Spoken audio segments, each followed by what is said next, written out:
Salut à tous et bienvenue. Aujourd'hui, on va s'attaquer à une trottinette qui fait pas mal de bruit en ce moment, la Fighter Mini Pro. L'idée, c'est vraiment de plonger sous le capot pour voir ce qui la rend si spéciale, au-delà des simples chiffres qu'on peut lire sur la fiche technique. Et pour bien commencer, rien de tel qu'un avis d'utilisateur. Écoutez un peu ce que dit Michael. Franchement, ça donne le ton, non? Une accélération de folie, une batterie qui n'en finit plus. C'est clair que quand on lit ça, on a tout de suite envie d'en savoir plus. Ok, mais alors, c'est quoi le secret? Qu'est-ce qui fait qu'une trottinette comme ça se démarque autant des autres? Eh bien, la réponse, elle n'est pas juste dans le design ou la couleur. Non, non. Il faut aller voir au cœur de la bête, dans ses composants. Et c'est là que ça devient super intéressant, parce que cette puissance, elle ne sort pas de nulle part. En fait, elle vient de l'assemblage de pièces de marque qui sont eh bien, des pointures dans leur secteur. Et c'est ça le point clé. On n'est pas sur un assemblage de pièces un peu au hasard, non. Regardez-moi ça. Des moteurs Bosch, la qualité allemande, on connaît. Une batterie Samsung, on sait ce que ça vaut en termes de fiabilité. Et des systèmes hydrauliques KKE, une marque ultra respectée dans le monde du VTT. En gros, chaque pièce maîtresse, c'est du lourd. C'est une véritable signature de qualité. Bon, tout ça c'est bien beau, mais en chiffres, ça donne quoi? Eh bien, accrochez-vous. Déjà, 3300 watts de puissance en crête. C'est la force brute des moteurs Bosch qui s'exprime. C'est le genre de couple qui vous colle au guidon, quoi. Et toute cette patate, ça sert à quoi? À atteindre 65 km/h. Oui, oui. Autant dire que les embouteillages, on les regarde de loin, comme un simple décor qui défile. Et le plus fort dans tout ça, c'est que cette performance ne vide pas la batterie en 10 minutes, loin de là. On parle de 100 km d'autonomie maximale.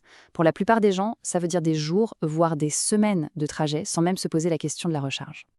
En fait, ce qu'il faut bien comprendre, c'est que ces chiffres, c'est pas juste pour faire joli sur une fiche technique. Non, ça se traduit par une expérience de conduite très concrète. Des accélérations qui vous scotchent, la capacité de grimper des côtes de 30 degrés sans broncher et de maintenir une vitesse de pointe avec une aisance mais vraiment déconcertante.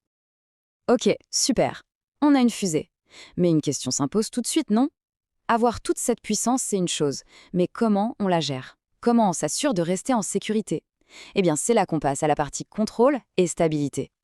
On entre donc dans la deuxième partie, précision, stabilité et contrôle. Voyons voir comment cette machine arrive à dompter toute sa puissance pour offrir une conduite qui soit à la fois fun et surtout sûre. Le premier point, et c'est crucial, le freinage. Quand on parle de système entièrement hydraulique, c'est pas juste du jargon. Ça veut dire concrètement 50% de puissance de freinage en plus. C'est énorme. Ça veut dire une réponse 30% plus rapide. On touche le levier, ça freine. Point.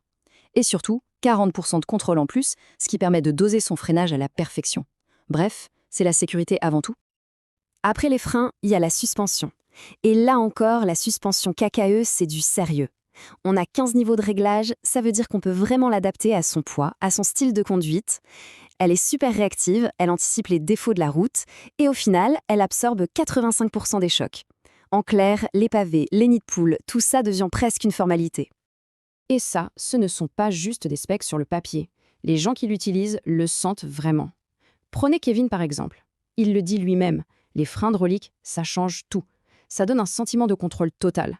Et honnêtement, à 65 km/h, c'est pas du luxe, c'est juste indispensable. Bon, on a vu la puissance, on a vu le contrôle. Mais la performance aujourd'hui, ce n'est plus que de la mécanique. La Fighter Mini Pro, c'est aussi une trottinette intelligente. On va voir que la technologie embarquée, c'est bien plus qu'un simple gadget. Ça change vraiment la donne au quotidien. Et au centre de tout ça, il y a l'application TVRun. C'est un peu le cerveau de la machine. À partir de là, on peut tout faire. On peut vérifier que tout va bien, détecter la moindre anomalie. On peut surtout personnaliser sa conduite, choisir son niveau de vitesse, son mode, et bien sûr, on peut la sécuriser à distance. C'est la tour de contrôle dans sa poche. Mais la connectivité, ça va même plus loin, puisqu'il y a un GPS intégré. Ça permet un suivi en temps réel, de revoir ses trajets, et surtout une fonction de géorepérage. En gros, on définit une zone sur la carte, et si la trottinette en sort, on reçoit une alerte. C'est juste parfait pour avoir l'esprit tranquille. Et pour ceux qui aiment la personnalisation, il y a le système d'éclairage, le TVRun Lumina. Et là, attention, plus de 1000 options de personnalisation. On peut changer les couleurs, les motifs, tout ça depuis l'appli. De quoi se créer une signature visuelle vraiment unique et être bien visible, bien sûr. Ok, on a vu la puissance, le contrôle, l'intelligence. Maintenant, essayons de prendre un peu de recul. Pourquoi est-ce que cette trottinette se démarque tant? Qu'est-ce qui fait qu'elle n'est pas juste une trottinette de plus sur le marché? Ce tableau comparatif est très parlant. On voit bien la montée en gamme entre les modèles Eco, Mini et Pro. Et regardez bien, ce n'est pas juste une question de plus. On ne passe pas juste à un moteur plus gros, on passe à un moteur Bosch. La batterie, ce n'est pas juste plus de capacité, c'est une technologie Samsung et une tension de 60 volts, ce qui change tout.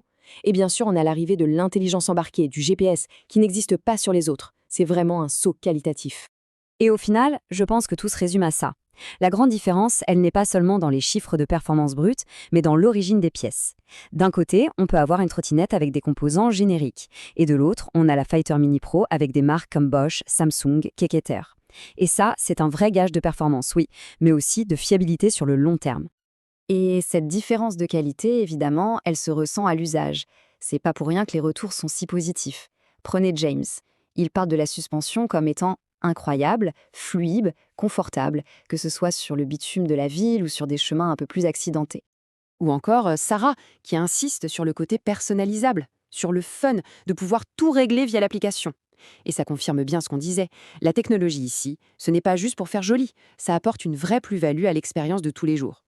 Et je crois que le mot de la fin revient à Ryan, qui résume tout parfaitement. Il parle d'une expérience premium. C'est exactement ça. Le sentiment que chaque pièce, du moteur à l'appli, a été choisie pour être la meilleure possible et que le tout vaut l'investissement. Ce qui nous amène à la question finale. En combinant cette puissance, mais une puissance totalement maîtrisée, une fiabilité qui vient de grands noms et toute cette intelligence embarquée, est-ce que la Fighter Mini Pro n'est pas en train de fixer un tout nouveau standard pour ce qu'on peut attendre d'un engin de déplacement personnel? La question est posée. Voilà, merci d'avoir été là pour cette analyse et à très bientôt.